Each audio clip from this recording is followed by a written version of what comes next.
Hello everybody, and today for Teenage Mutant Ninja Turtles, I'm reviewing Space Invaders Part 2. So this is the second part of the Turtles up against the Triceratons, who have returned to take over the Earth for the Fugitoid, and it's up to the Turtles to stop them. So far they got ambushed by a bunch of Triceratons, but also Donatello has been kidnapped by one of them, and of course it leads to Casey and April to lead a bunch of humans to pick up some blasters and attack the Triceratons.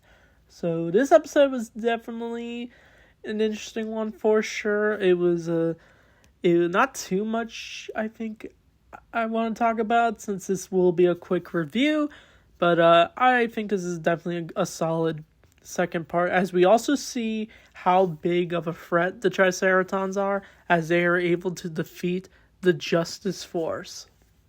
As you know, the superhero team that's basically a parody of the Justice League.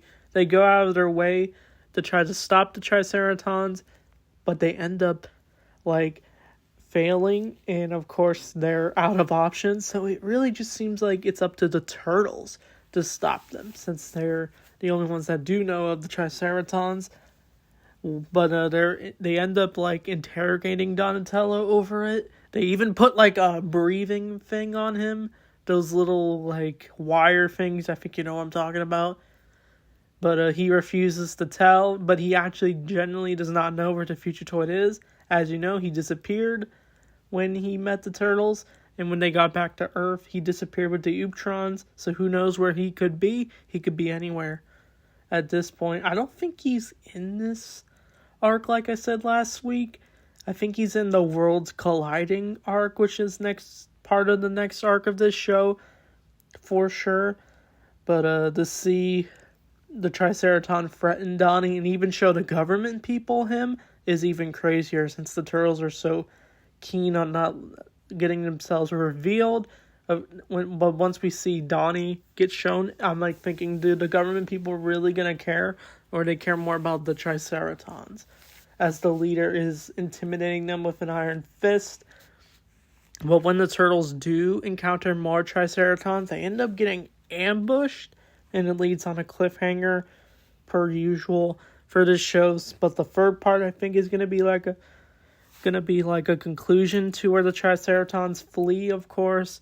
But the Turtles also end up teaming up with one of the Triceratons, as they force him to find where Donnie could be, and they even put on the breathing things.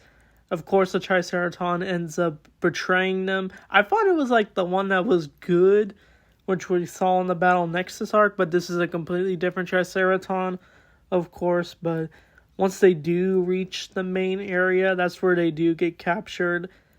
Well, ambushed, basically, and that's where it does lead off to the cliffhanger, of course.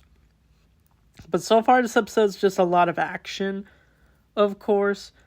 But the Turtles are mainly separated from Donatello. We even see Splinter, of course, get his thoughts on what's going on. We even see a cameo of Shredder and Karai, who are thinking they should make a move.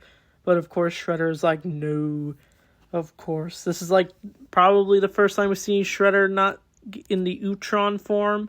We just see him in his usual armor that honestly doesn't really look the best, but it is Shredder per usual, which is cool to see, since I'm wondering what would Shredder's thoughts be throughout the Triceratons invasion, honestly. But even the recap was a little funny, where they literally have a Triceraton TV, when they just recap everything that is going on in this episode. Just a little fun recap per usual. So that probably gives this episode probably a 7 out of 10. It was a pretty quick watch. So the third part I'll definitely do next week for sure. Honestly, I could have just reviewed all 3 parts, but I just feel like taking my time with this show, since there's a lot of stuff I'm trying to review. So anyway, thanks for watching in Turtle Power.